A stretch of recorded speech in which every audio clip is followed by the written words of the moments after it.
রাঙ্গাবালী উপজেলা ছাত্রলীগের সহসভাপতির উপস্থিত গানের অনুষ্ঠানে বিশেষ অতিথি হিসেবে উপস্থিত ছিলেন রাঙ্গাবালী থানার অফিসার ইনচার্জ এমরাত হোসেন।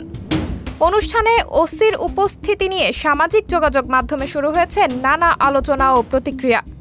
পহেলা মে রাত 11টার দিকে উপজেলার সদর বাহেরচর বাজারের একটি ভবনে এই অনুষ্ঠানের আয়োজন করা হয় এবং অনুষ্ঠানে গান পরিবেশনায় ছিলেন রাঙ্গাবালী উপজেলা ছাত্রলীগের সহসভাপতি কামাল মীর। এ সময় অতিথির আসনে বসে এমরাত হোসেন গান শোনার পাশাপাশি মুঠোফোন ব্যবহার করছিলেন এবং গানের তালে তালে মাথা নাড়িয়ে গানের সুরে সুর মিলাচ্ছিলেন।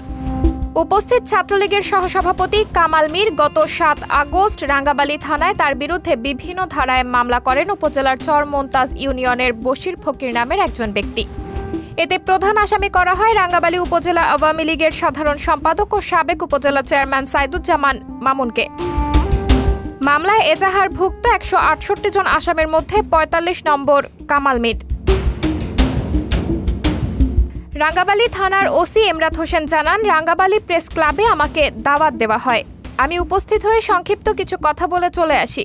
সেখানে শিক্ষক প্রতিনিধিরা ছিলেন, এনজিও প্রতিনিধিরাও ছিলেন, উপজেলা মেরিন ফিশ কর্মকর্তা ছিলেন। সেখানে নিষিদ্ধ ছাত্রলীগের কেউ ছিল কিনা আমার জানা নেই, কিন্তু পরবর্তীতে আমি জানতে পারি যে প্রথম আলো আমার নামে একটি নিউজ করে, যা সম্পূর্ণ মিথ্যা।